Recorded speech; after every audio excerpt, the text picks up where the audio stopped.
Sinabi ng Panginoong Hesus, "Ang sinumang gustong sumunod sa akin ay hindi dapat unahin ang sarili.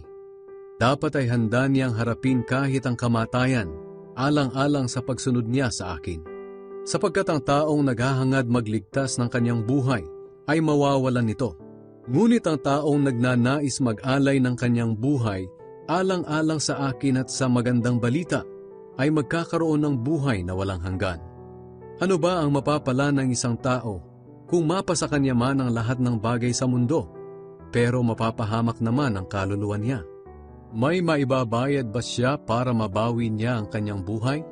Kung ako at ang mga aral ko ay kakahiya ni numan sa panahong ito, na ang mga tao'y makasalanan at hindi tapat sa Diyos, ikakahiya ko rin siya kapag ako na anak ng tao ay pumarito na taglay ang kapangyarihan ng aking Ama at kasama ang mga banal na anghel."